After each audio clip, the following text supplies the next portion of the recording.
visibility, not just see it. We'll talk more about glare.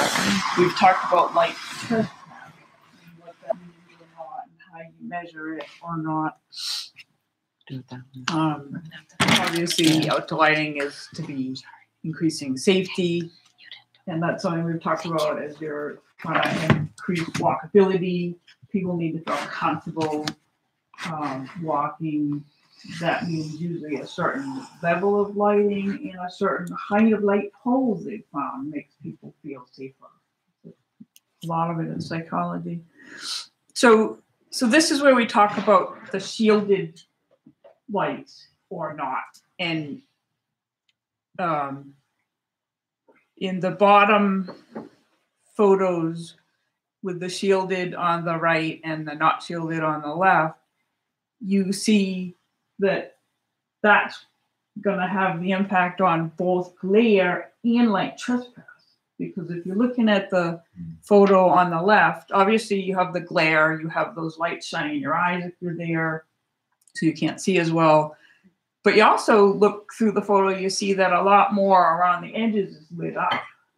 So just by going from the partially shielded fixtures that you require now to fully, you address glare and light trespass more. And obviously there's the SkyGlow issue. You do have a requirement for partially cut off fixtures now. You only allow 3% of the light above the plane and for a certain level of lighting. Here's another set of photos with the cutoff versus not. I think some of these just say it a lot better than we can in hypothetical terms, looking at documents that what it means. Right. In terms of glare and light trespass. This was kind of striking. So it's not a cutoff fixture at all. And you see the student. He's still in this picture, but he's standing right under the light pole in the shadow. So it's a pretty striking illustration of glare making it less safe. Wow. Yeah. They're learning a lot more about the impact on wildlife and how overlighting is impeding, their natural cycles. And the interesting thing about that right now is the research shows that different species are affected by different light wavelengths. So there's no clear cut, here's the color of lighting you should have on that one. The data's still out. So the lesson in there is really to minimize lighting and be mindful that overlighting isn't just affecting us, but the wildlife around us. Lots of research on human health, and even the light coming in your bedroom windows from the parking lot next door. There are hormones that we produce that are actually antioxidants that we only produce in total darkness at night. So we're not making those anymore if we have light spilling in from our neighboring land uses. There's a lot of research, and this is, one of the Dark Skies Association issues, that there's a lot of research that we benefit from that can't happen as the skies are not dark enough for astronomy at night. So it's a lot of impacts that we don't think about. So here again is the difference between the not cutoff fixture on the left and the cutoff fixture on the right in terms of glare and light trespass.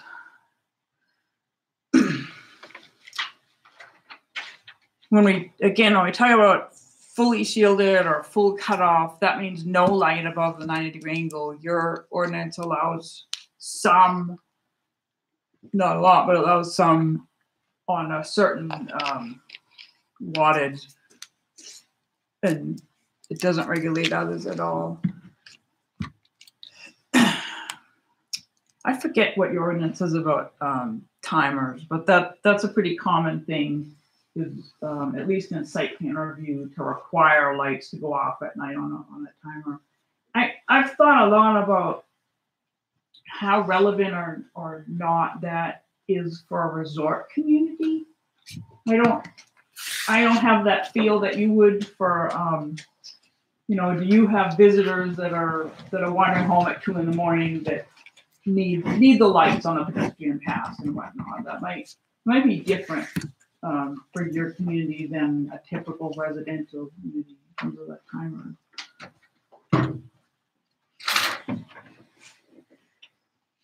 This is you know, looking at the lamps themselves, and the ones on the left are the not cut off that we've seen in the bad pictures in the examples, and the different types of cutoff fixtures on the right that would have been in the good pictures. So you're one of the people that asked for this. I'm just going to back up one second. So sorry I'm late. I'm just going to back up real quick to one of the examples that we showed of the cutoff fixture versus not. Because this has photos in there to illustrate the difference in not just overlighting, but in safety, because with the not cutoff fixture on the left, it's in your eyes. You don't know what you're doing, right? And there's a lot of light trespass if there are neighbors there, versus a cutoff fixture actually lights what's supposed to be lit. So that's what you missed. A few photos just kind of showing better than we can in the written document of this is what we mean by cutoff fixtures and here's why. And that it's not just about light trespass and overlighting, but the glare means the light isn't really doing what it's intended to do. It's making things less safe rather than more.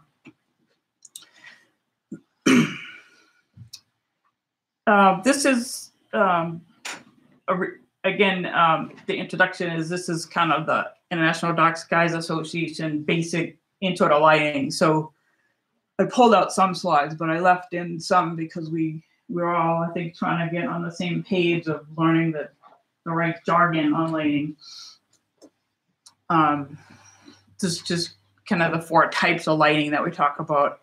The incandescent being the regular everyday bulb that we used to have in our houses, and fluorescent, people are familiar with that. When we talk about the mercury or sodium lights, those are what are called the high intensity discharge. And then the LEDs, I think this presentation is a few years old because it says that LEDs are relatively new, and now it's pretty much all we can buy in Home Depot. So it's more out there.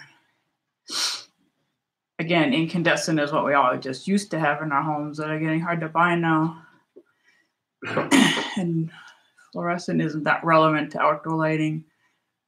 The high intensity discharge lights, some of them are being phased out or actually were better for the environment in terms of the color of the lighting and energy usage. The ones that dim out as they get older, we've all seen kind of street lamps with some of them are, well, is it still working? It's kind of dim rather than the bulbs glowing.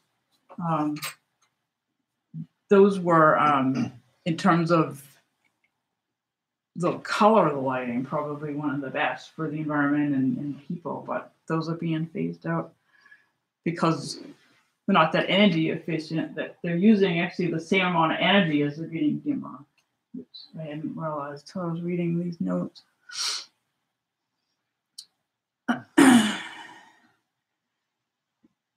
Again, kind of typical street lamps used to be those. So these are some of the more modern shielded luminaires, which is the fixture part, right? These we might see along walkways. And it's really easy to buy them now. That it's not difficult. It's really, IDA lighting is really the norm now. Some more slides with the shielded versus not. This is a ball field on the left and on the right with cutoff lights. And I think we've all been driving down the highway and seen this huge glare and glow in the night sky and said, oh, that's a ball field. But it doesn't have to be that way. The shielded lights are producing the same amount of light on the target, just not spilling light every which way. Similar with gas canopies, it's just as lit underneath if they're recessed in the canopy. Safer, you don't have the glare in your eyes as you're driving up to it.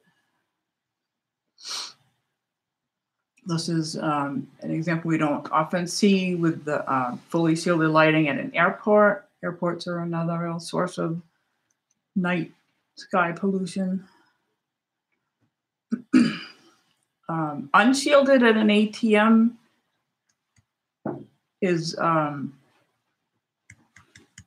something else that we see a lot. It also kind of puts the person at the ATM on display. This is what I was talking about, the lights that they weren't shielded, but they really weren't that bad for night pollution. But we don't see them much anymore. If you see the section on the right-hand picture that the arrow is pointing to, It's a little dark. and the lights on that section are shielded, and the rest of the street isn't. But if you were on that street, would feel the same. Right. That's It's amazing. lighting the target just the same.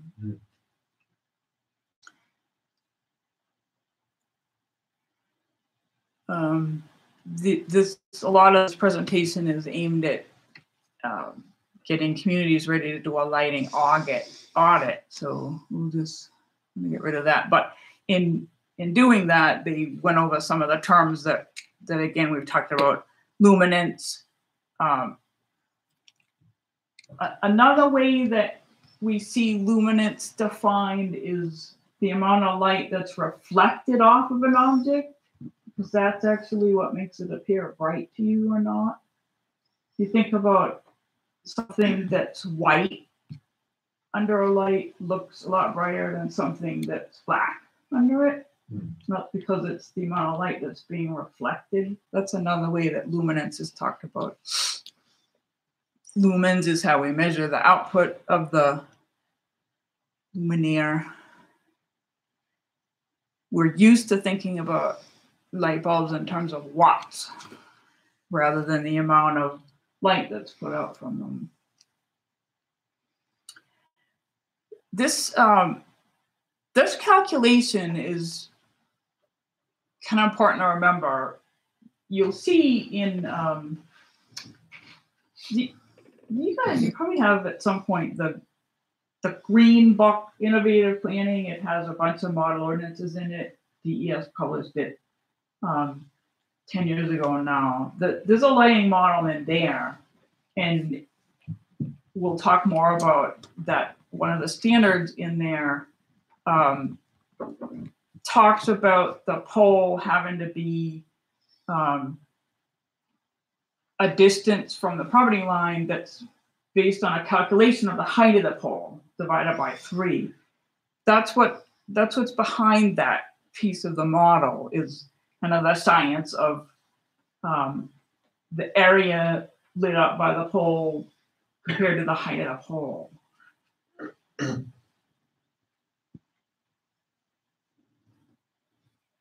I pasted this in because we talked about this at the prior meetings, because the dark skies models are based on this bug calculation.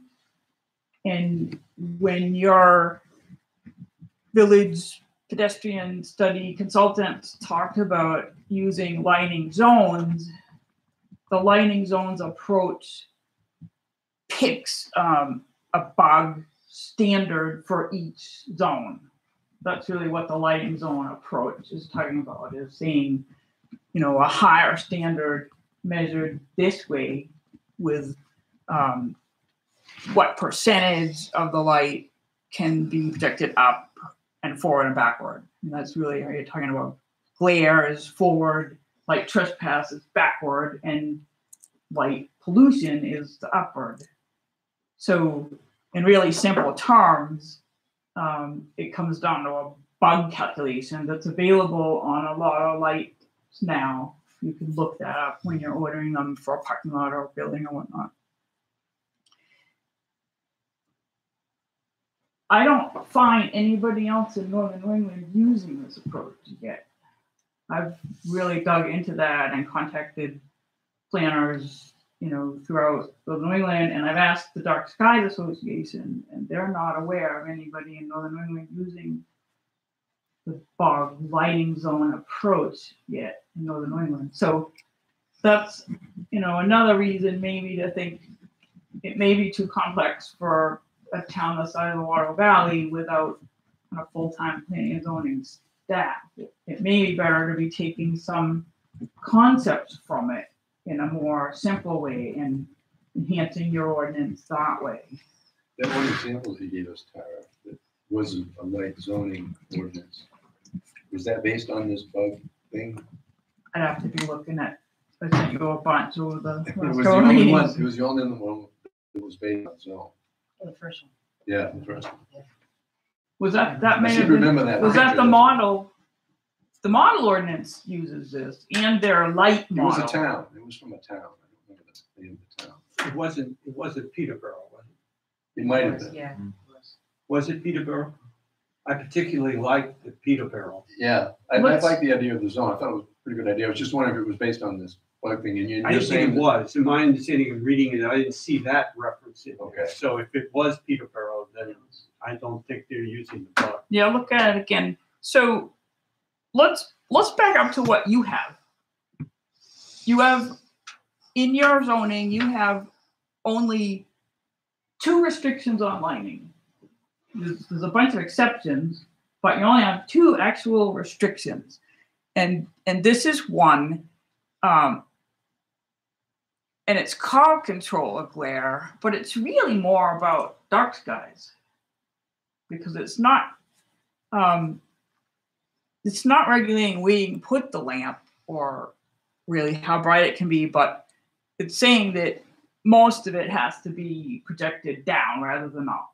So this is really more of a dark skies protection. Somewhat gets to glare a little bit, but this is one piece you have.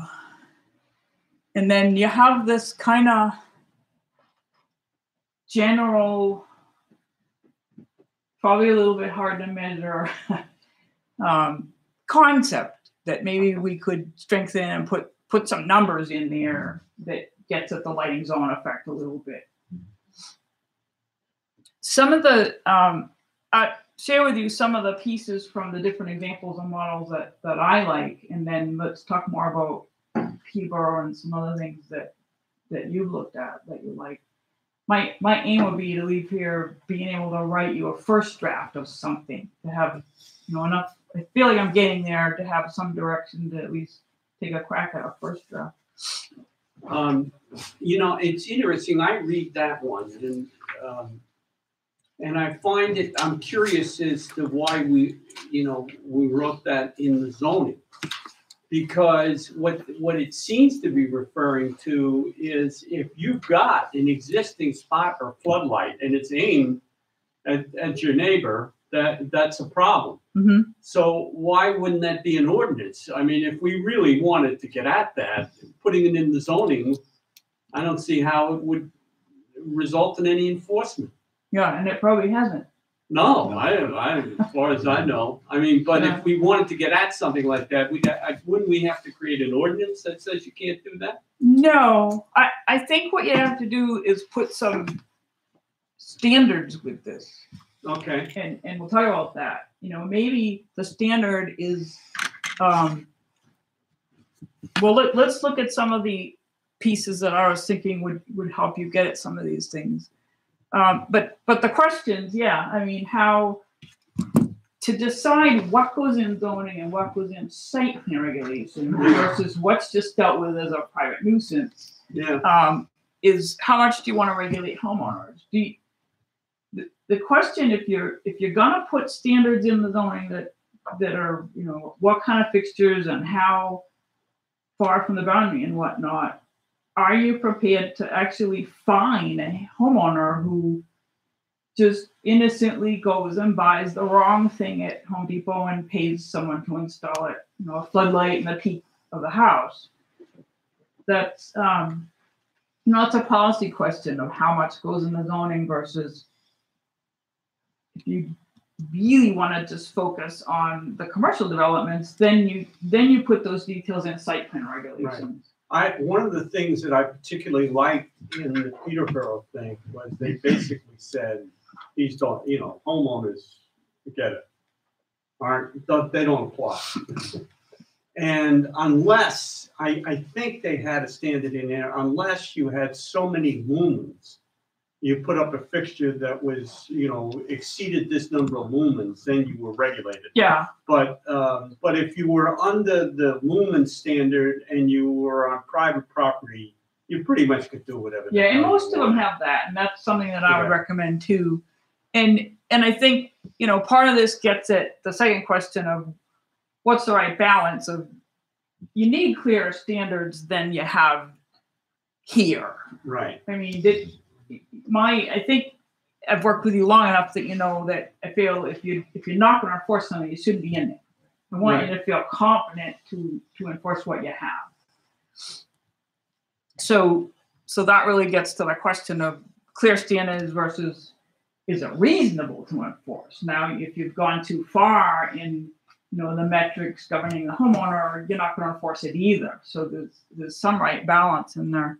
But I think there's a difference between enforcement and regulations and having a strong opinion about what is right. And so I really like the preambles where we talk, or these examples talk about, here's why we have a lighting ordinance, and here's the important reasons, and here are good ideas about how to shield your light so that you don't pollute the night sky. And I think we should be encouraging all homeowners to follow these regulations, rather, because, you know, maybe the homeowner didn't know, but if they're going to go buy a light, at least they have something to turn to, or, you know, you could mention to them, gee, why don't you look at the lighting regulations?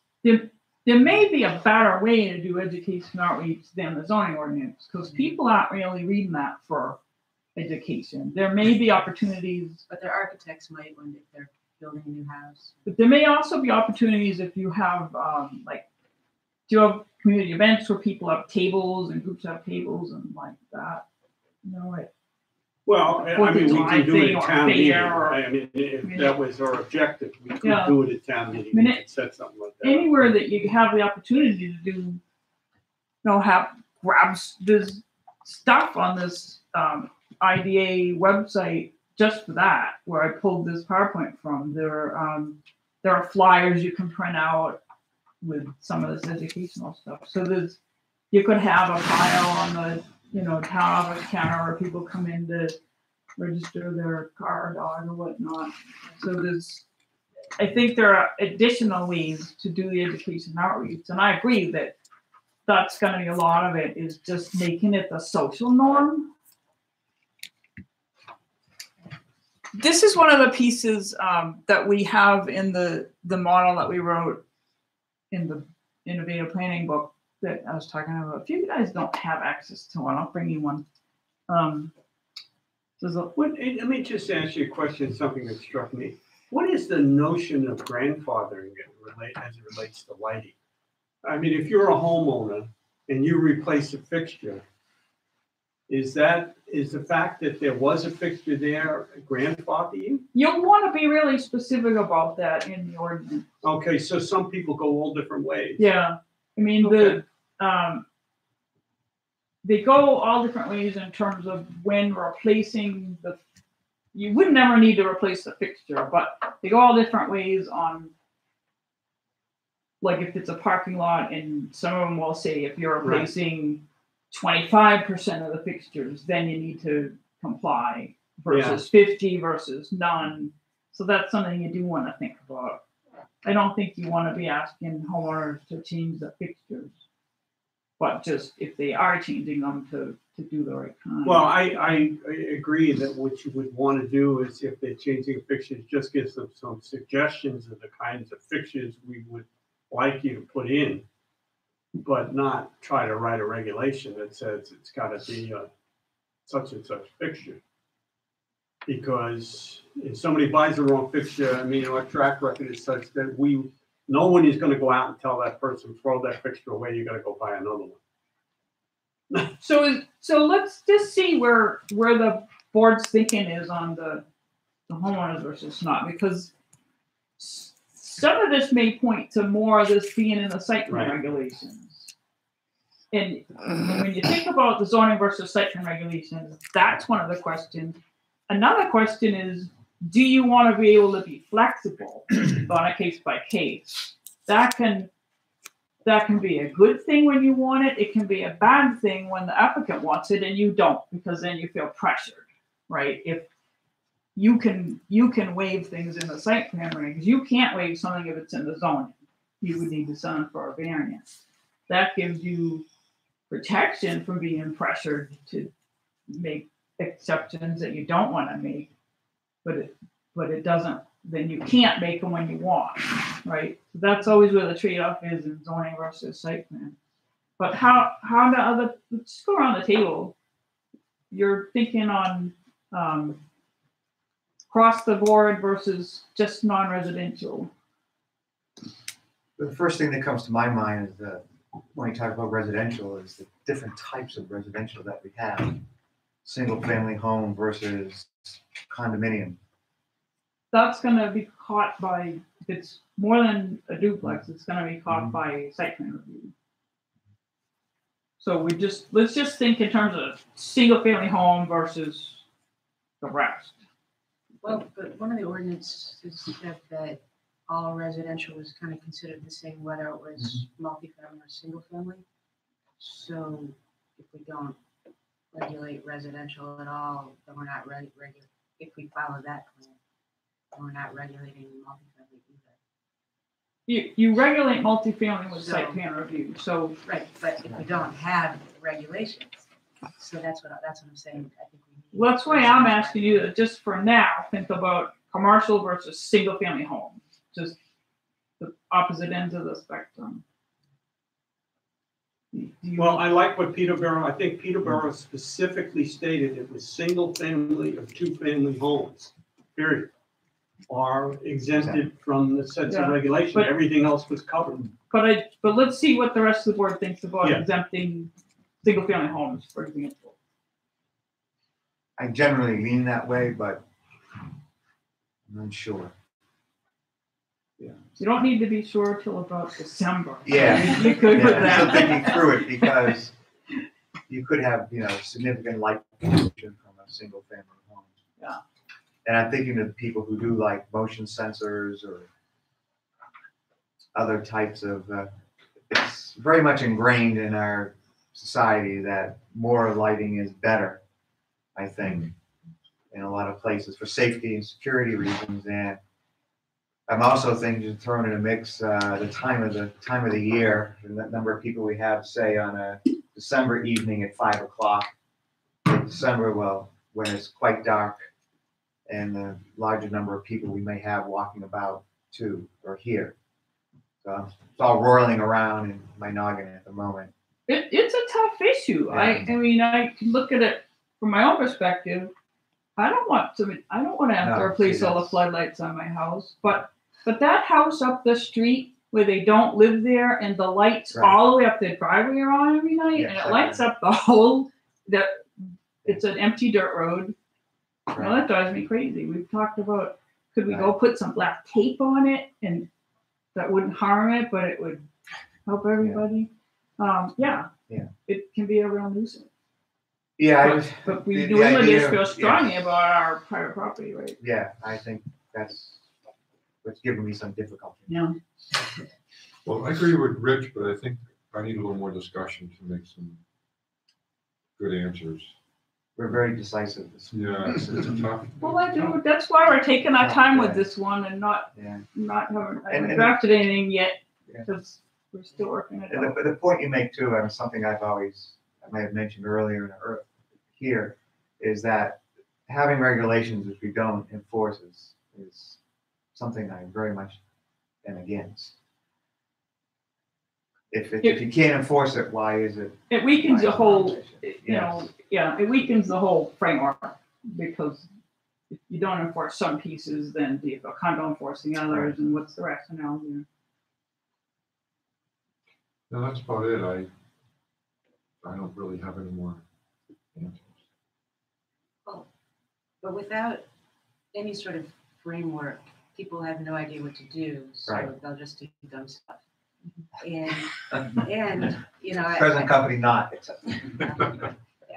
well, no, I think they don't know what to do, right? Right, yeah. You just replace the light bulb or get a fixture light. And they'll buy something unshielded, and they'll Yeah. have giant unshielded floodlights. And I guess I've been scarred because when I lived in Hingham, our neighbors had an unshielded floodlight on their garage that shined right into our bedroom that was on a motion sensor. Right. And a piece of dust would go by.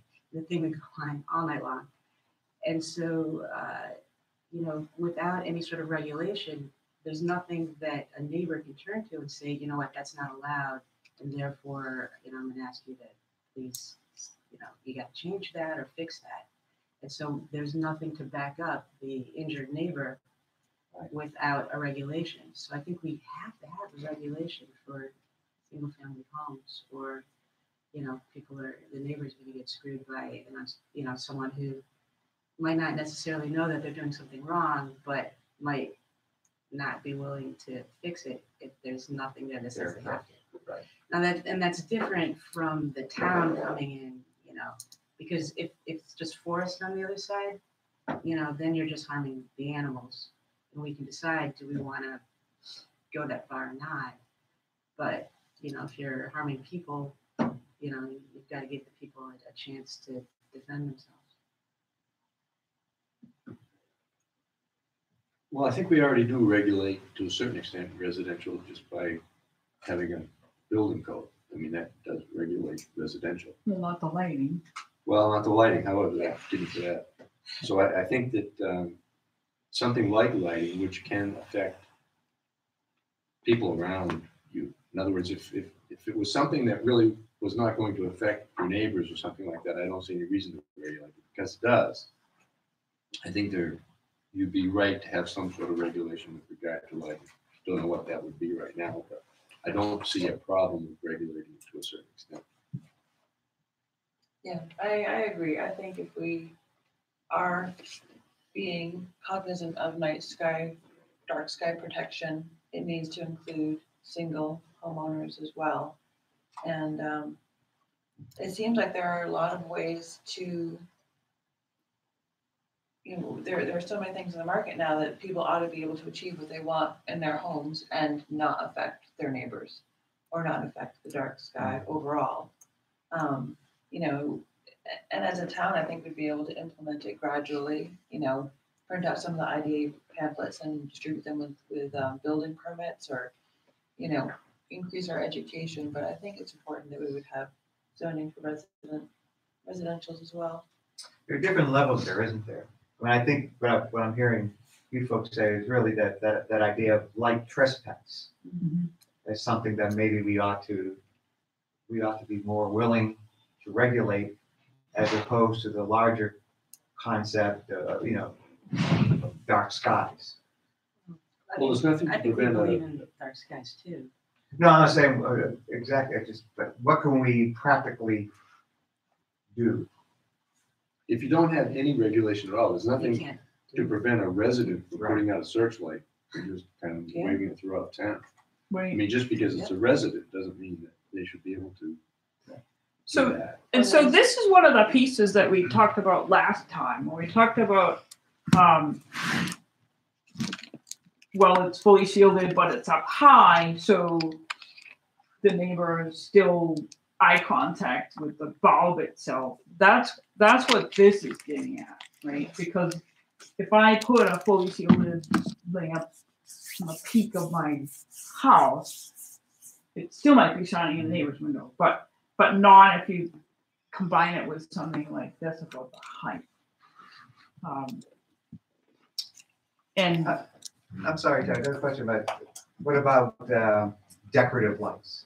they all have exemptions for They're all that. You're gonna have an exemption for that.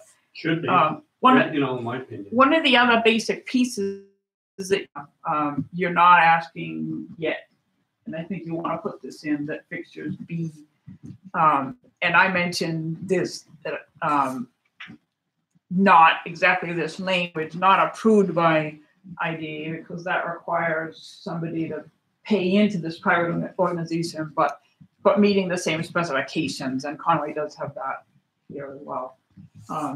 So I think that you could pick out some of these things and combine them to really strengthen what you have now, but save talk about the actual lighting levels for the site plan regulations. The not overlighting parking lots and commercial areas. That leaves kind of one issue in the middle that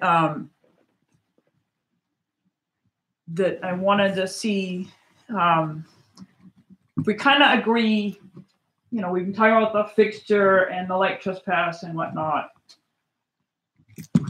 over here in the zoning, and the lighting levels to things like parking lots over here in the site plan reg. Do we want to put a metric at all on light trespass? That's kind of where I think you're gonna have the most discussion. Do you want to just regulate the structure? It has to be this kind of light and it can't be higher than this, versus do you want to be talking about actually measuring the light trespass?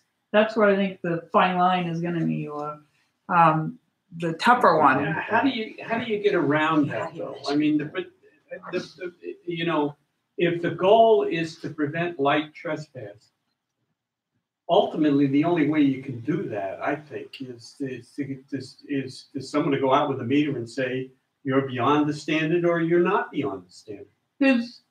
We talk about in planning, there's kind of the managing the people versus managing the environment. Yeah. And an example, the common example would be the driver's speed on a road, right? Managing the people is the speed limit sign and the police. Managing the environment is having a roundabout. People have to slow down before they go into the village.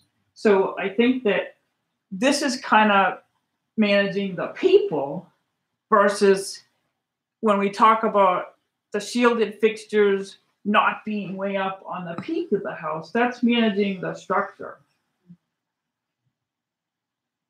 Because what you're seeing is, if we have a dark skies approved fixture and we manage the height of it relative to the distance from the boundary, we're assuming that this comes out in an acceptable way. Why can't you have both? You can. Oh, and you're But that's- assuming it's flat land too. What if the offending house is on a hill? So the light is low, but their neighbor's below them. I mean, you know.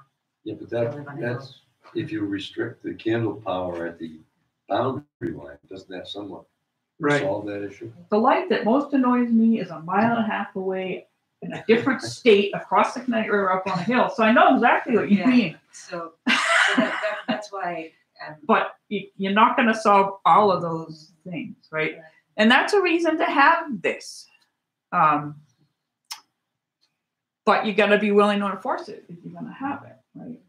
And it seems to me that having a metric on light trespass would also allow us for any development of lights in the future. You know, 5 or 10 years from now, there's some new lighting thing that we never anticipated. Now, if we have this measurement in place, we'd be able to control it.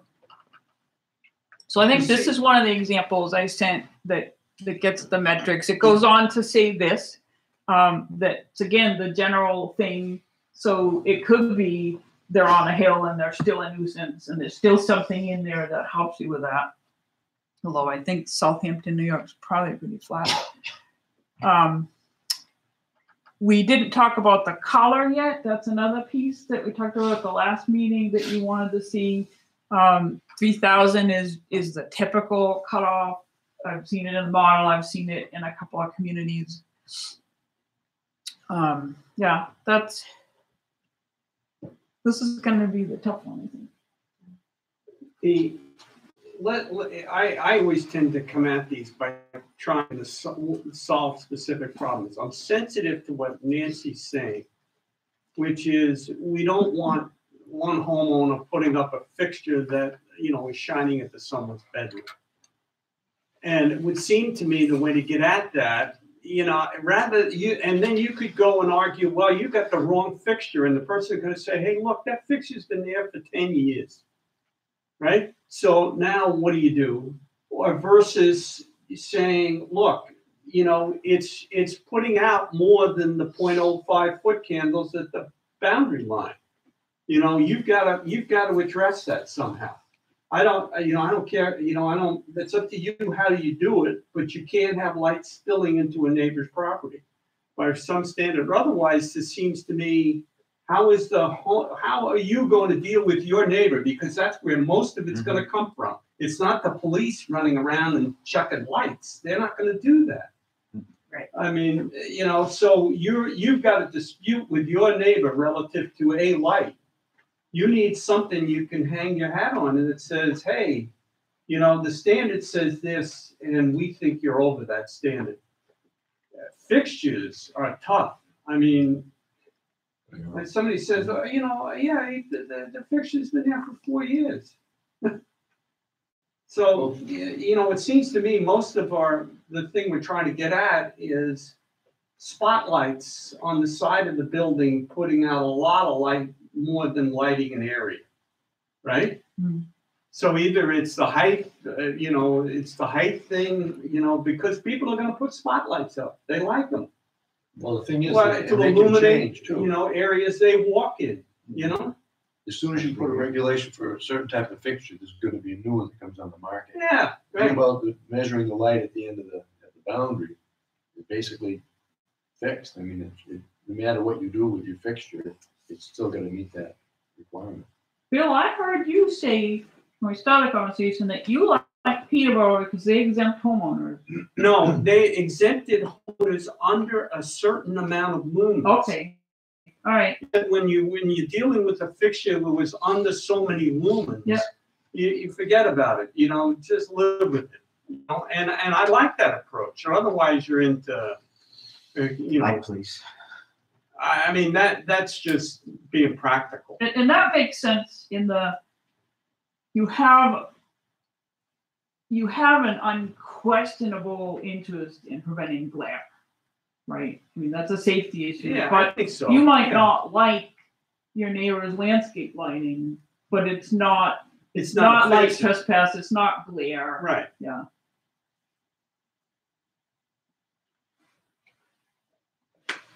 So I'll take a shot at something and we can go. We have plenty of time to rework it, but I think we're at the point I can draft something.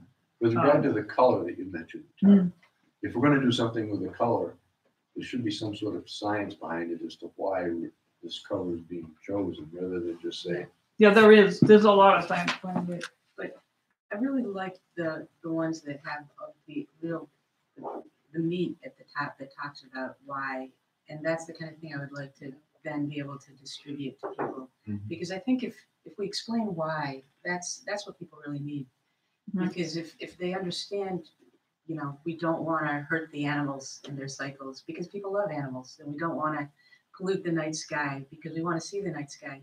I think people will be more understanding and think, okay, maybe I'll buy a different fixture rather than just some regulation for regulation's sake. So I think it's worth putting in the work to make sure our explanations is good, so that when we distribute, whatever we distribute, we can have that language always there. In the ordinance or in the accompanying material? Well, I liked it in the ordinance. I mean, I know it was just, and it's good for us to be able to refer to. I don't know where else we would put it. So I think you have to be careful with ordinance language. I mean, you don't usually put the reasons like that. I mean, the Well, purposes, not but individually at the top of the lighting ordinance. Yeah. It was in The the goals. examples you gave us. the goals, yeah. Yeah, it was the overall goals. Why are we doing this? And we can include it in our master plan as well. Yeah, it really should be. And you just, one reason to be a little careful versus the outreach, protection of wildlife hasn't been upheld in New Hampshire yet as a valid zoning purpose. That's something to just bear in mind. Yeah, In the legal sense, you mean some sort of a defense, you mean? right, just hasn't been upheld as a zoning purpose yet. So that's why, Is New Hampshire's law relative to zoning like, you can zone what we tell you you can zone? yeah, Yeah. Well, then you don't want to put them in there. Is this analogous to sound pollution and how a town regulates noise levels? it's rare. Noise levels tend more to be, we're just not seeing as many ordinances regulate noise levels yet. It tends more to be in conditions of a site plan approval. Right. And I think that's because a lot of the nuisance noises tend not to be ongoing and something that you can do with a building permit, right? It's the guy in Monroe that had the contract to collect the old guardrails when they were replacing the guardrails on the highway, and he happened to get back to his place late at night, so the whole neighborhood was awake by this dump truck dumping a pile of guardrails. Well, right, it's not something you're gonna put in the zoning ordinance, but it's definitely that definitely was on that level. So it's more something you catch at the site plan review stage. Except that, well, you raised a good point. I mean, your single-family homes, two-family homes are not subject to site plan reviews. Right. And I mean, we're asking what, Chris, to take a look at all, this stuff and say, this conforms or it doesn't conform to a regulation. I mean, he's not a building inspector. He really isn't. I mean, he's the police chief. We don't honor the town doesn't want to hire a building inspector.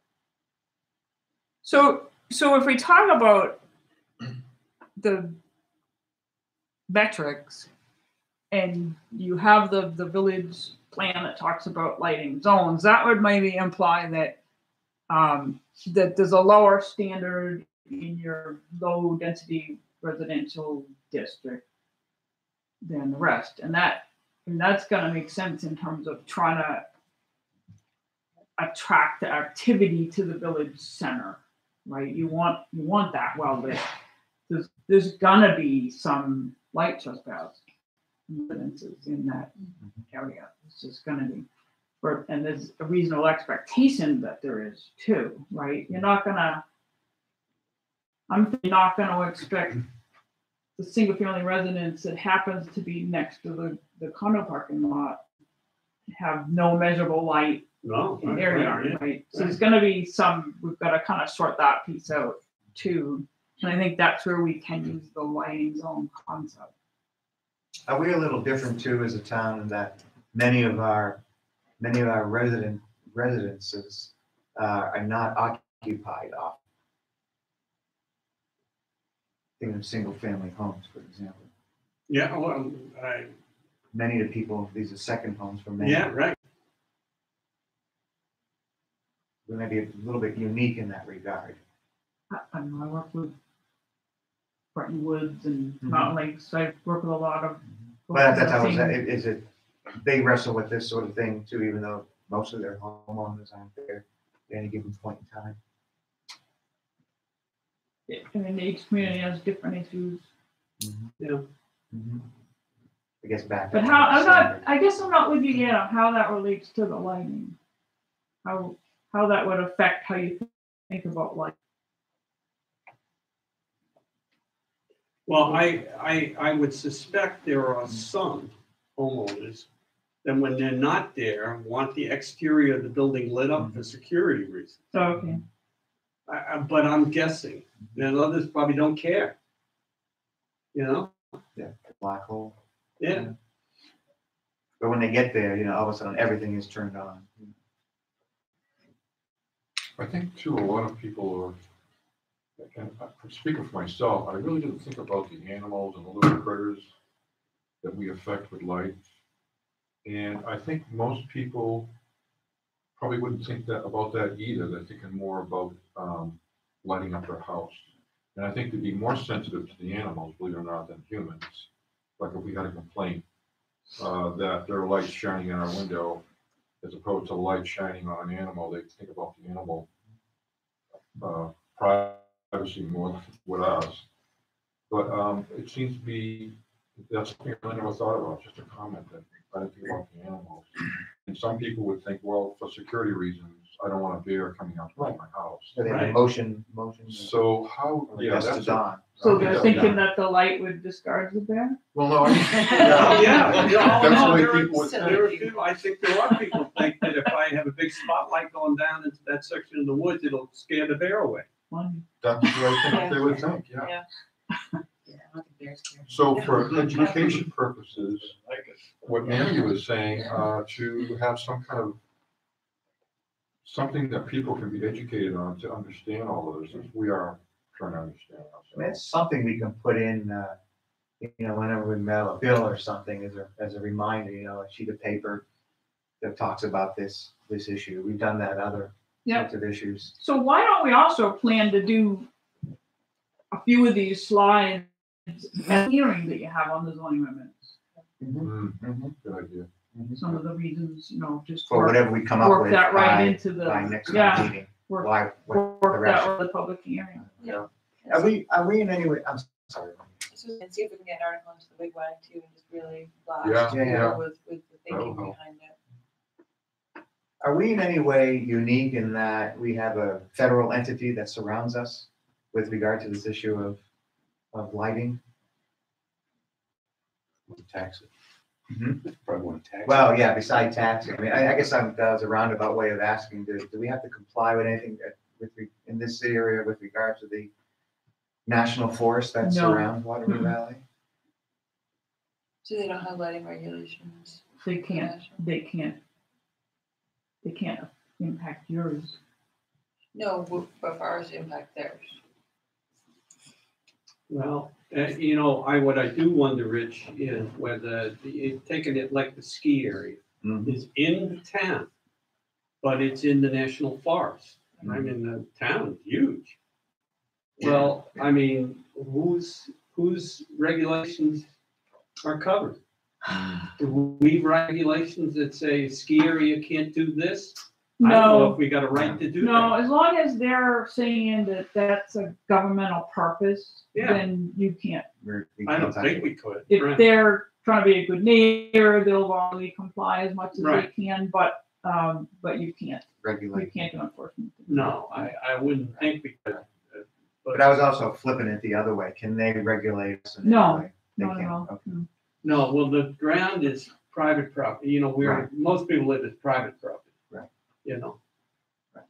But your light may be lighting the national forest too, Right, that's what I'm but getting no, there's, Right. there's nothing I'm aware of. It's the federal government after all. I mean, imagine the outcry if Yeah. they tried. Yeah.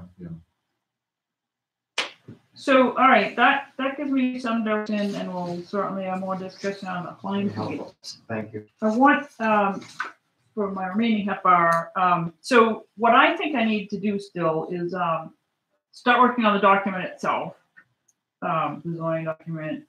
We talked about tweaking parking language to make sure that that's flexible in the village center, and the PUD language to get that from the select board into the planning board with other subdivision and site plan. There'll be a lot of work on definitions, I think. Let me just turn this off, maybe no. I wanna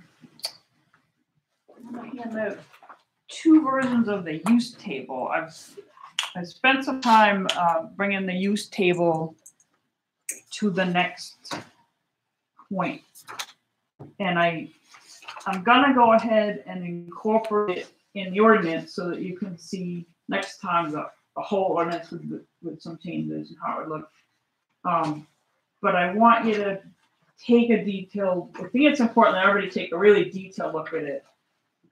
We'll talk about it now, but between meetings, it's just gotten so complicated that I don't think we can even totally trust the red line strikeout version. So I've given you a clean one and a red line strikeout so that you can take those home between meetings. Let me grab one. Sure. One of the other ones. Yeah. There we go. File. I'm thinking that we're not going to want to distribute the red line strikeout. Do I just unplug from here? Yes, yeah, just And then unplug. it goes off with this, I think. Yeah. One of each. Gosh, I have that. Can you hitch to that? No, one of each.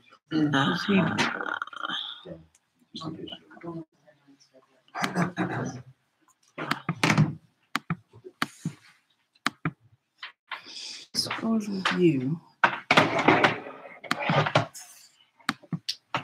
So I put it into categories as we talked about. And that's where I started thinking the red line strikeout maybe isn't going to be accurate enough to give to the public when we show the changes for the public hearing. I think we're going to want to just show the clean one Yes. and Absolutely. talk about some of the, bring attention to some of the major changes in it, like the changes to the residential uses.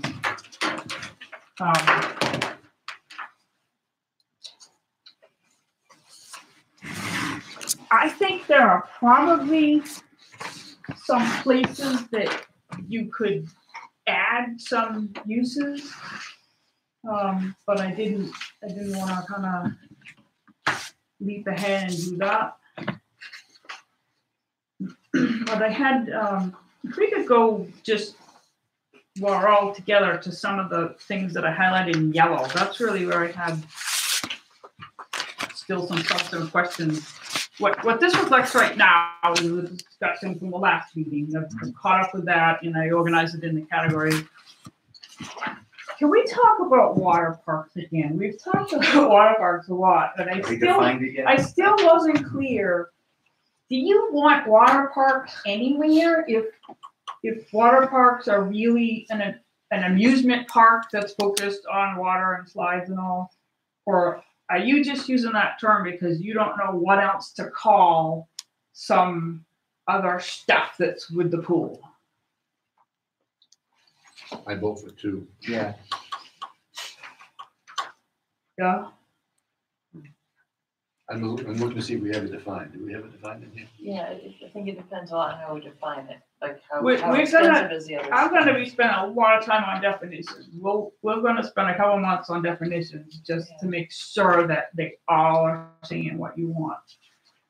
But I'm at, and that's why I'm asking you, because a water park, that term, that means the amusement park that people come That's to. what's Commercial generally entity. accepted. It doesn't mean the splash pad or the slide or whatnot. Right. We do have it defined as an amusement park featuring swimming pools, water slides, wave pools, fountains, or other attractions involving water. And that's a standard zoning definition Yeah. for a water park. But I haven't really heard you talk about it like that. So I'm wondering, was that real, or would you rather we get rid of that term and use something else that doesn't mean amusement park? Is that gonna, I mean, my sense is that wouldn't fit the character of the community. Right. Well, I think it's we a need to couple of regulate it, I think, or in case. Sorry? It doesn't mean a hotel can come in and build one inside. Well, that's what I'm thinking, yeah, like if it's not the primary use for the building, if it's an accessory, that they have not an amusement park per se, but a water an extensive water feature? I mean, how do you Well, differentiate? Well, between- we'll work that out with the definition, but, so you want something water park-like to be able to be within a hotel? Like as a secondary use, Yeah, I mean, right? it's like other ski areas have hotels like that, and it's a draw. People from here go to those hotels and those ski areas to take their kids, so I don't see why we wouldn't want that if somebody was willing to pay the money to go. Okay. We'll make sure the definitions say exactly what's okay and what's not. Would the requirement be indoor? Perhaps.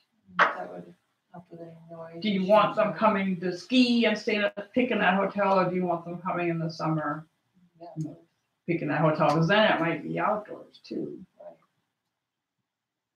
Could we define the two, indoor and outdoor? Right, I think Is that you what did that you- in the past, but are they both okay? As long as they're associated with, as long as they're an accessory use to a hotel? I don't like them, but. Yeah, I think the feeling would be the outdoor, no, the indoor, probably. But I mean, it's not to say if someone has a more extensive indoor, they couldn't have a little bit of outdoor, right? I mean, like Now, wait a have an minute. outdoor pool. How do we write that? I know. Plenty of great, I mean, Steamboat has both. I mean, Yeah. a lot of ski areas have this, Uh, and yeah, I think we need to regulate it and think about Yeah. how we would want it, just in case. It comes back. Yeah, because I think it's I'm smart. not understanding why we would be against an outdoor water park necessarily. Well, if we're talking like I don't think so Whale's either. Tail Yeah. versus, right, is that what you're thinking? You know, Whale's Tail versus, yeah. what was yeah. it, the one in Conway where it's all combined, then, yeah. that one. Versus what the sports center did. See, what the sports center did could be defined as a water park of some type. Well, it's not a pool, it's a splash, it's some kind of a splash area, right? I mean, what would you call But it that? didn't probably make it, I don't know what you're talking about, but it probably wouldn't make it, would you call it an amusement park? No. No, it's the type. It's an of outside pool, splash pad. Yeah, A lot of states have them. For kids, At an right. athletic club. But it's not a swimming pool right. in the standard sense That's of the word at all. that's where I'm saying, I'm not sure you really meant to call it a water park in the zoning. I don't know what we meant. 'Cause you, I don't know what they meant when they But wrote I this. wouldn't call what they did a water park, by any means. What would you call that? Water feature. Yeah, A swimming pool? some swimming pool feature. features. A swimming pool feature. Yeah, like, because it's an accessory to the swimming pool. The swimming little pool's there kids. as the primary thing and the splash pad's an I accessory. mean, for because kids to swim. technically, I could see, I don't think they ever even applied for a zone when they did that. Did they ever come to the site plan review? I don't think so. They did. They came late. Consent They to the came project. They Did didn't they come realize. in? Yeah, they did. Yeah, late though. They They didn't came realize. in late. And in the discussion, what did we classify that as? so It what, was an I approved think we use. talked about a splash pad, that was a good idea. Yeah. We never thought of it as, it was never occurred to us that it would be a water park. Right, Yeah. Not that I recall. Right. So And I it was think a never water- a question of whether it was allowed or not allowed use. so, Correct. because it would just be accessory, I mean, it would just be That's how normal we- accessory. That's how we Accessory use. approach it. It would be the normal kind of accessory use that you don't need to list as a use, really. Right. Yeah, because it could be like a special exception or something like that. But I don't think. Well, I then don't- that's not accessory. You. I think what we would, or what I would like to avoid is if you're driving into town and you see the whale's tail on the right-hand side, I think that looks very out of place, and I don't think that's a good idea. You wouldn't want that on rec land if somebody proposed I to don't build think it that. belongs in town, you know, that's my feeling. Okay, So what I'm hearing is we keep indoor water park as accessory in the HDR, VC, and C1. But we would, where it says swimming pools and water parks under recreation, we'll get rid of water parks. We'll define swimming pools and parks in a way that it's clear it can include a water feature, like a splash pad. Yeah, take the part That's out. what What maybe you you're need meant to do. you need to do is, if it's a consensus, is to find a way to exclude the whale's tail. Right. You know, because if you write a light description of water park, some lawyer is going to use that to argue that that includes my thing. You can't prevent me. We're from just, doing this. all you're gonna have is, you're gonna allow indoor water parks as accessory, like you do now. But But on rec, but we're gonna get, so it would be an accessory use on a rec property? no, because it has to be, it's generally gonna be accessory to a hotel. We're talking indoor. With the outdoor, why not just the swimming pools and parks in a way that can include a water feature? So get rid of the word parks. Get rid of water parks under the outdoor. Yeah. No outdoor water parks. And then put pool accessory splash. No, you put that in the definition. So it would be an accessory use basically on any type of property. You couldn't just build somebody couldn't buy the golf course and just build a swimming pool. A swimming pool, but, or a swimming You're pool or a gonna, water would park. be a standalone swimming pool, that's all they're gonna do? Or would it have to be associated with something else that's allowed in rec? That's the difference between permitted and accessory use. Accessory use means, Well, right now, we've got swimming pools as permitted in rec right, I know. right now. In the current. Well, I'd be very concerned about getting a description, if we don't want a whale's tail. And you already on- did, that's not On something the you've golf seen. course, then it's gotta be an airtight description that says, when it gets over a certain size, it's not permitted. I don't think anybody could win in court claiming that whale's tail is a swimming pool. No, but a water park No, we're feature? gonna get rid of that. Well, it's not no, gonna yeah, say it water depends on park how- anymore. It depends on how you word it, It's not gonna say water park anymore. okay?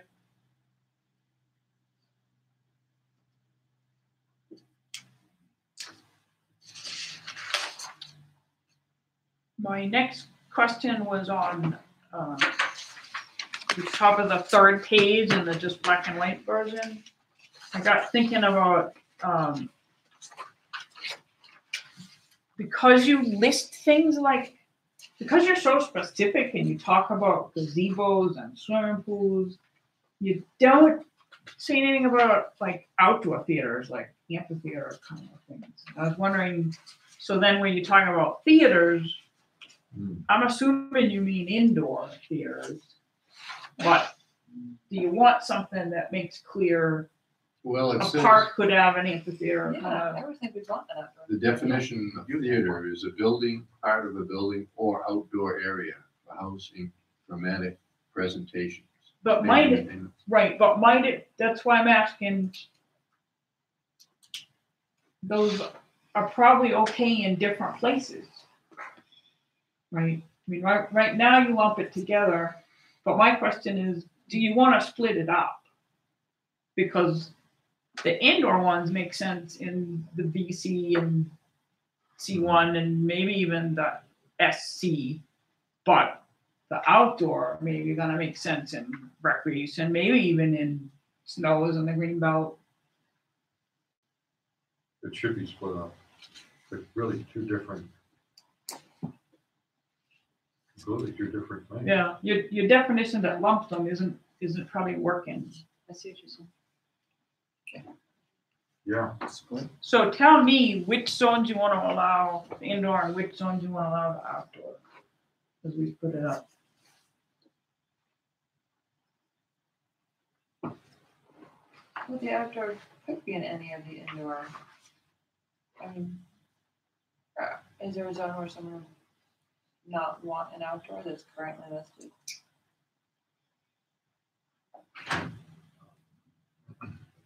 So do you want an indoor in rec? Oh, indoor, right. Right, I think they're not all, I think this is like covering all the bases, but it's not. Yeah. It's not granular enough. Well, the problem with outdoor is you can't use it all year, so it would be kind of a waste of C1, you know, in VC land to build it there. So let's go through indoor first. Which, where do you want to allow the indoor? BC. Special. civic. I see one. Those three. It's a primary use or an accessory use only? Primary? Sure. It would be primary.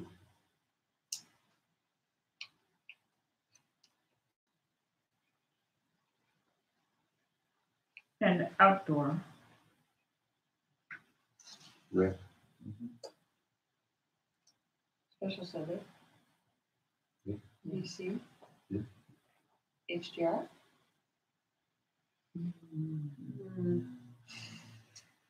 Well, certainly C1, right? I mean, we've had one on the C1 land for years. Mm-hmm. That's the only The one. Shakespeare in the Valley, it's the only one. Yeah, yeah. Would it make sense as accessory in HDR and snows? I think it would make sense. As opposed to remote. I think as an accessory in snows, it would make sense. It's, That's that specialty area. oh, yeah. I mean, because what happens if they want to have an event of people jumping down the slide or something and Yeah. put stands in? I mean, Would an amphitheater on the green belt work? I don't think we allow anything in green. Would that be kind of It's just supposed to be natural land. Yeah.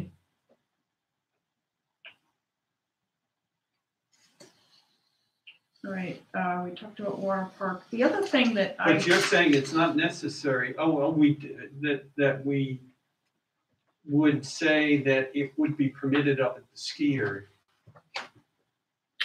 let Because that's me, on federal property. right, so But it's So definitely what I- happened. They've what I- had events what up I there. did with that, because you should zone the whole land, not the whole town, not just what's not in the forest, because there could be a non-governmental use proposed,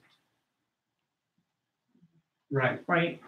So if you look in the middle of the second black and white page, for lack of a better idea, I made up a category for your consideration called uses deemed by the Forest Service to be consistent with their forest plan. I looked at the goals and objectives in the Right. forest plan, and well, that's a reasonable thing, right? So it would give you some teeth if they were allowing a lease for a purpose that really isn't a governmental purpose. And this is how you can make the argument that it's not a governmental purpose. It's not, it doesn't meet the goals and objectives of the plan. Might be. Well, let me get down to a specific example. But they Relative name to your ski theaters. area in the Yeah. plan. That's a governmental purpose. It's in the plan. Oh, okay. All the private ski areas, they're in the plan. Right. So when somebody holds a rock concert up there, that's just part of skiing activities. I mean, I guess the question I would have is, do we want to allow them to do anything they want, or do we want to say there are some things you can't do? They're gonna fight you, and they'll probably win. Yeah, right. They're gonna fight regardless. Is my answer, and I hate to see that happen because you just spend money. Okay. In concept, I totally agree, but that's a tough one. I know that with the Coast County Planning Board that has all the unincorporated places, that's most of the forest.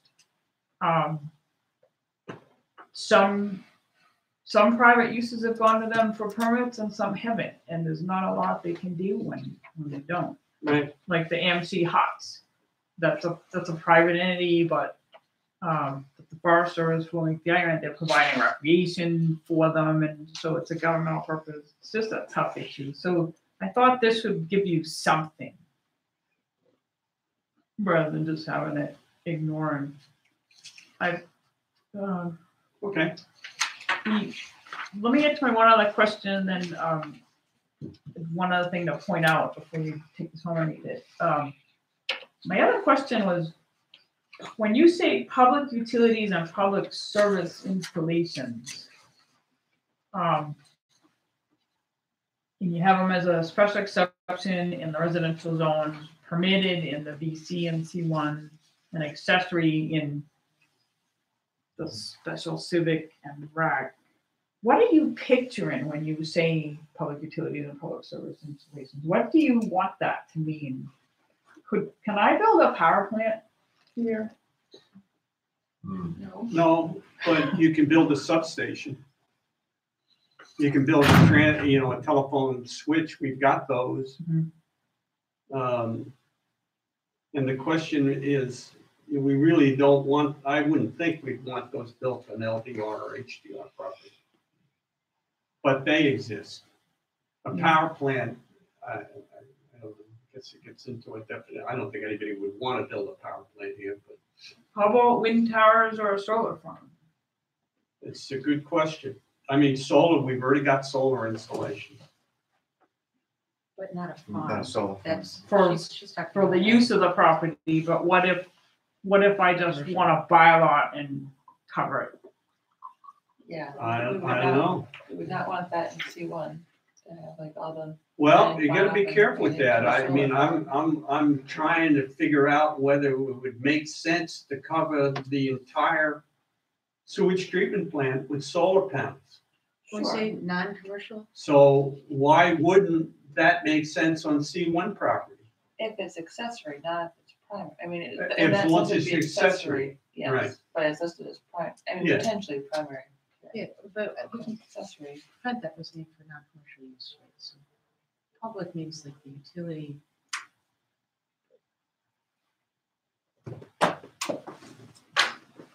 So I didn't hear any clarity Like the in all that. commercial It's like my pen is.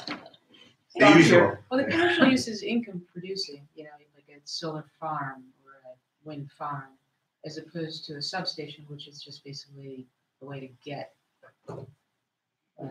Yeah, that's what we need, yeah. So solar and wind are okay as accessory, probably anywhere. Yes. It's not in our current zoning because they didn't exist at the time this stuff was written. But I seem to remember that we had this discussion, you're not allowed, because of the state regulations, to stop anyone from having solar panels or wind, because the state says you can't. For private use, For Right, private use. for private. but not for public or commercial. I don't know. The state has got some goofy laws. But that, I mean, that's why you cannot prevent a farm. right, but you do have to allow it for the homeowner, but right now, public utilities and public service installations is kind of broad. And I was just trying to find out your feeling on what's okay where. And kind of hearing it needs to be there because it serves the community or the building, right? Yeah, I think this is. Well, I think it's a real So we issue. need I to think clarify. a real issue in the sense you got to think of northern paths. I mean, suppose somebody wanted to build they got permission in right of ways, and so now you got a high tension tower. Do we want to say, that'd be not allowed? Yeah, Clearly, we want to say that's not. yeah, Mm. Would it matter though, frankly? Yeah, We get Would it over, we matter? get over, we get Well, it has overridden. mattered so far yeah. with of Northern course it Pass. It has. Yeah. You gotta have some legs to stand on. It's the Mhm. communities, Along the route. yeah. I mean, for Pete's sakes, we've buried all of our lines, how do you want a high tension wire? No, I just think we'd be. And what about if overruled. the Forest Service leased the top of one of these ridges for a wind farm for income for that forest? We have no say. on that. I tell you right now, I believe the ski area has looked into putting a wind farm on the top of Tecumseh as part of their regular lease. I don't know that for sure, but I've been told that they have looked at it.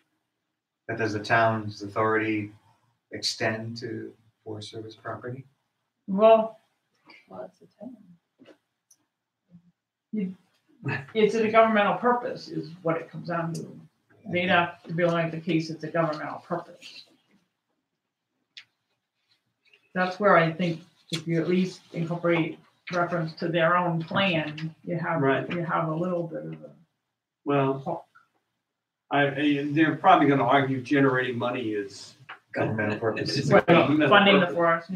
Yeah. It helps us So do we're the other gonna lose things. that. All right, very so quickly. we'll try sticking with the concept that it's accessory for all of us. Look at that. Besides putting this in the categories and adding something for the forest, we had talked about that if you were gonna do a table, you need to do it for all of them, and so I took Snow's that listed things in a lot of detail, put it, most of them will put in the definition of sports institute, but some specific ones that were listed, I added permitted the swimming pools.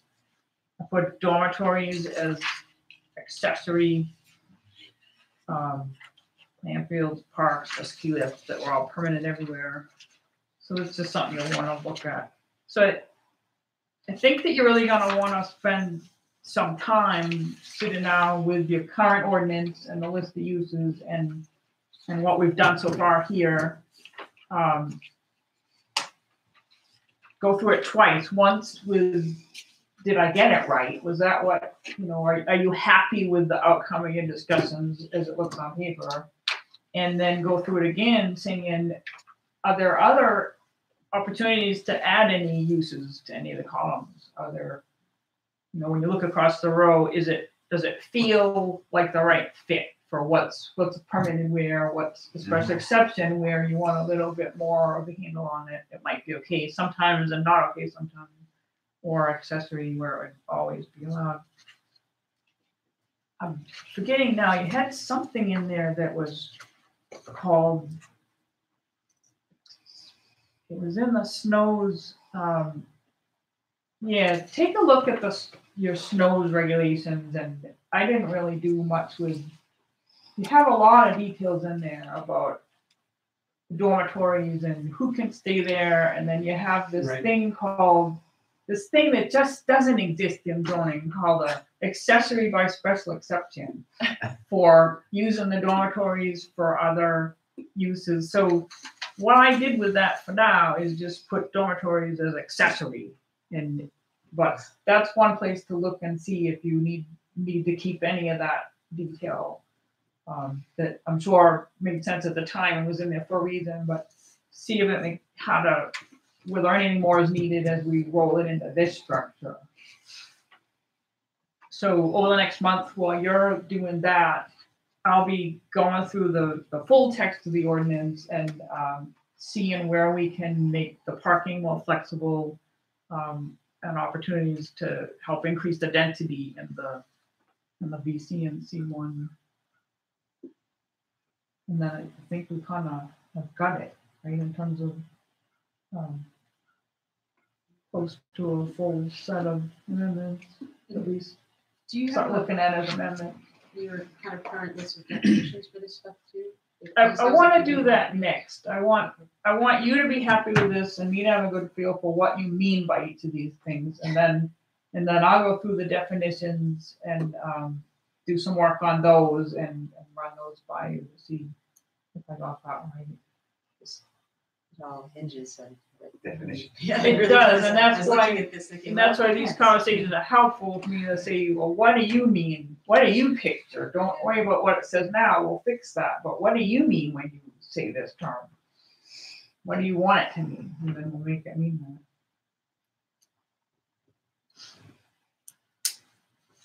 Very good. Thanks so much. Thank you, Tara. And I'll take a shot at lighting and we'll we'll have some more to Yeah, talk put something about together that. for us, that Yeah. captures what we all want.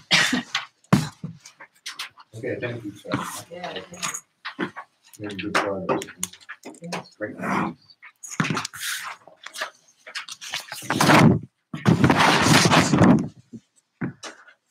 Okay, that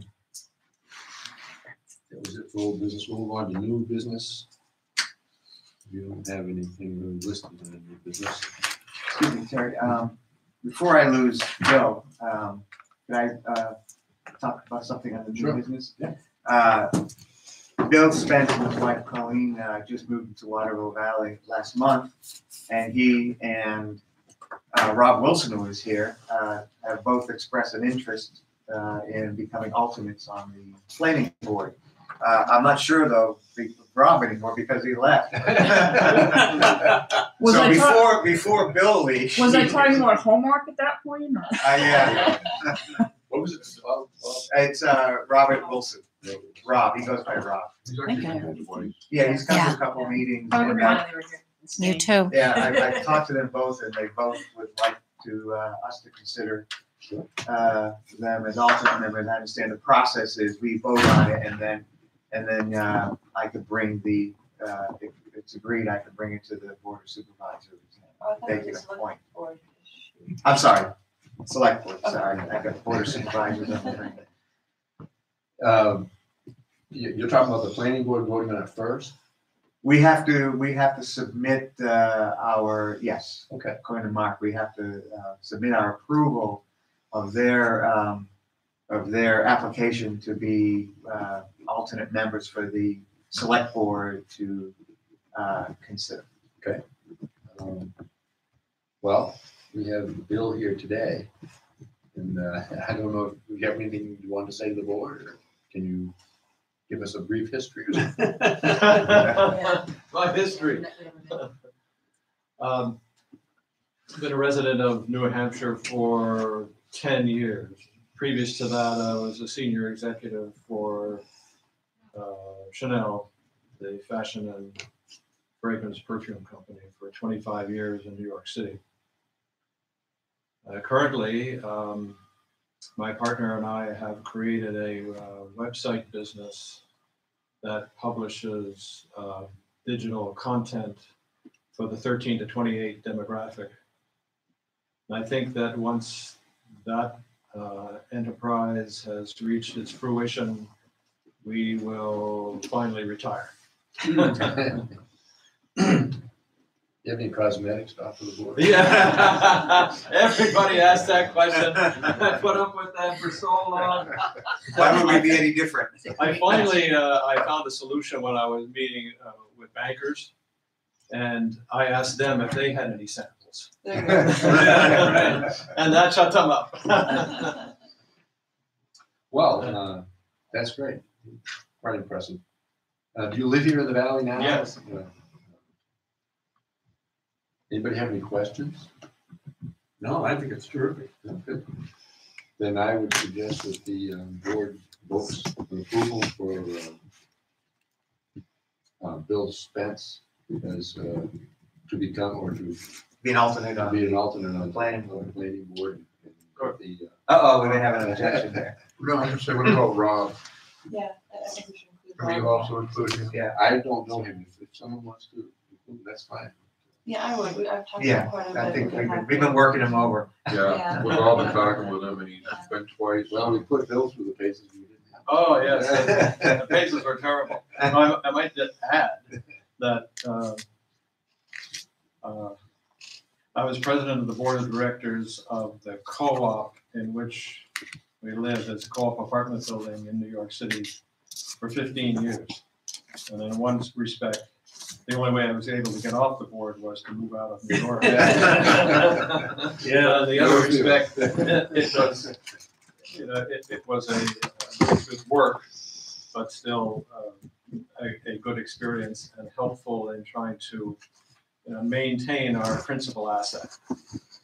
And we look upon Waterville that is, why move to Waterville Valley? It's simply because it's so picturesque, and the forest is beautiful and it's attractive, and to keep it that way would I think means a great deal to the residents.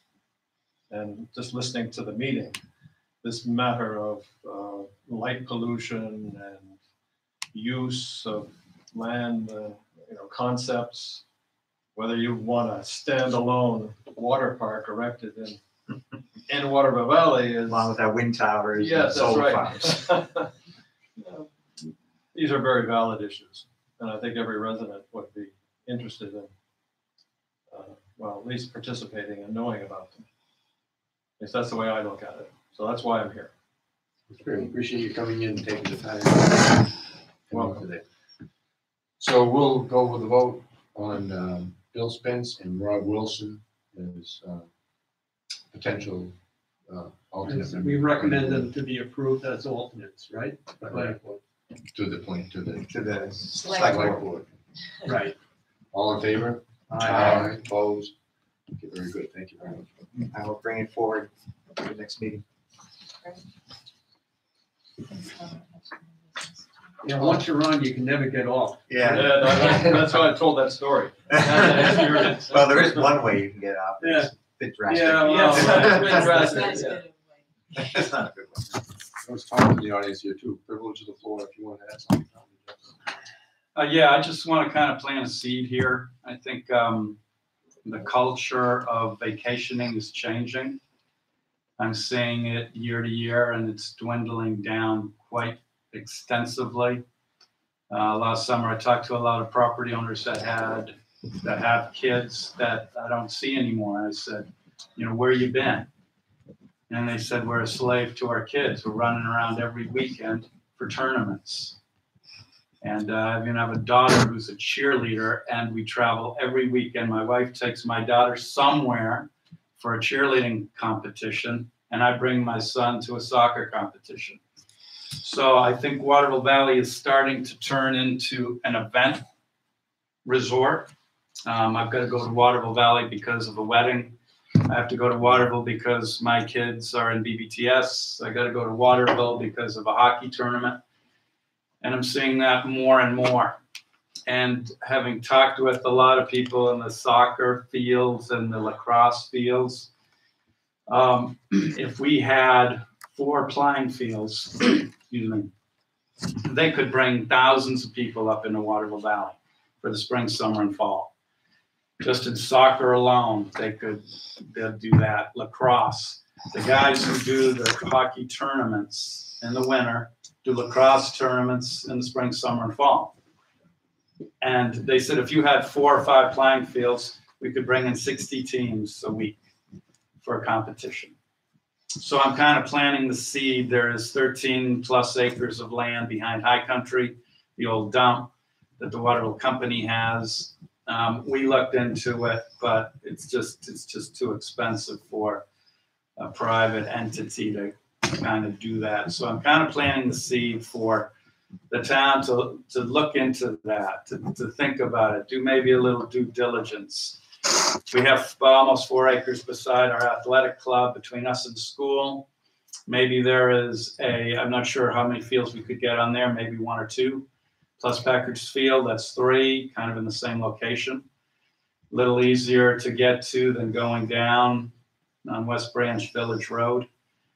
Maybe there is a cooperative partnership between the town and the athletic club where we develop that because it would benefit the school. The school wouldn't have to cross the street. Who knows? So I just think that things are changing, and we want to kind of be a step up ahead of that and not be left in the lurch. With property values not going up in Waterville, yet they seem to be going up everywhere else in the state. It blows my mind.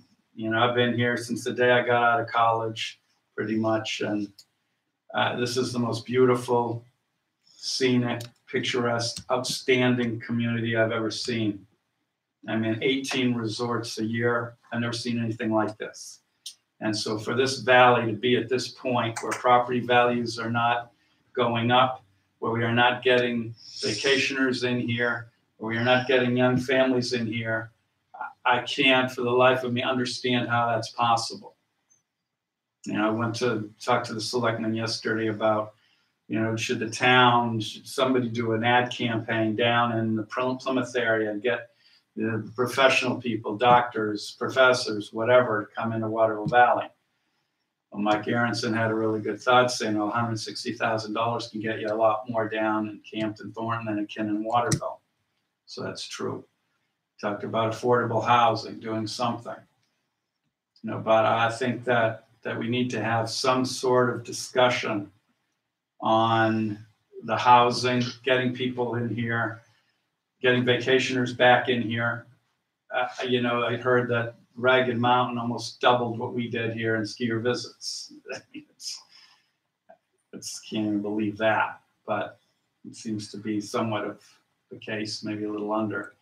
So there's a lot going on that we obviously can't fix everything, but I'm a big believer in fixing what we can fix, doing what we can do. And I think it's come to more than just being on our committees, doing our thing. I think it's a greater goal for all of us. There's very, very smart people in here.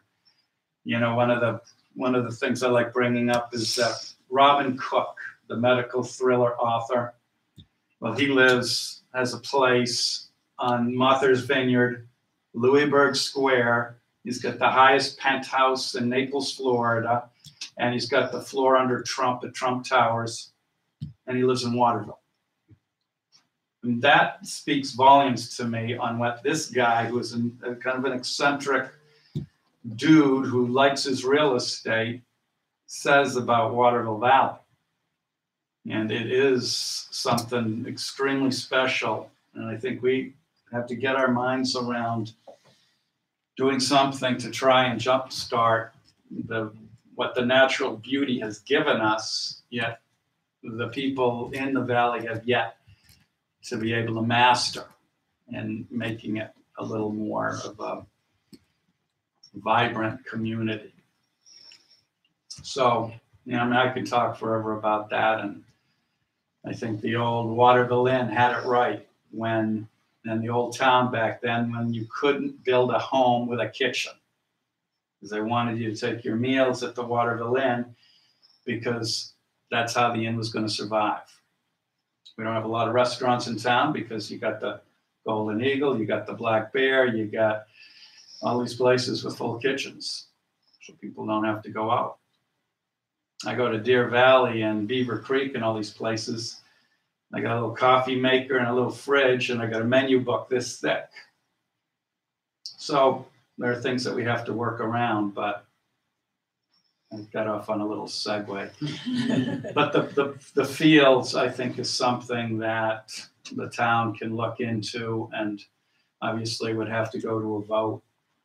But maybe we can all do some due diligence on that, because I truly feel that I'm a big believer in the one-stop shopping. For the life of me, being on the Resort Association for 25 years, I don't know where to advertise. I don't have a clue where to do that. It's just hard to put a lot of money into a specific area and hope you get the families. But it's been proven that when you have an event here, they come in droves. So why go after Ma and Pa and the kids when we can build some fields and they'll come to us in masses? So I just think it's all our problems. None of us want to see property values go down. We don't want to see the school go down in attendance. And again, as I said, there are a lot of bright people in this town who I think can figure this out. And I think we should. So that's just planting a seed. Now we'll nurture it, we'll cultivate it, and see where it all shakes out. So that's what I have to say about that. Thank you, Tom. Good point. Okay. Any questions? No, just you're right about the tournaments. Yeah, it's just. I played hockey all my life. Yeah. And I traveled all kinds of places. And the only reason for going to these places was the tournament. That's where you have to go. Yeah. Yeah. So, and with them sitting right there, and when I started the weddings in 2011, look what that morphed into. We have 50 weddings now, and it's Booked on weekends. Yeah. it's huge. So I think that's really Gordon Research. Got to go to there because Gordon Research. I think it really is about the one-stop event shop, and that does the trick. So if I can be of any help, let me know. I know that we've done a lot with our land, thought a lot about our land between us and the school, and maybe that and a pavilion and whatnot. Event center makes sense. Or another wedding barn. So, anyway. Thank you. Thanks for your time. Yeah, Welcome to the water. Thank you. Okay, thank you. Any other new business?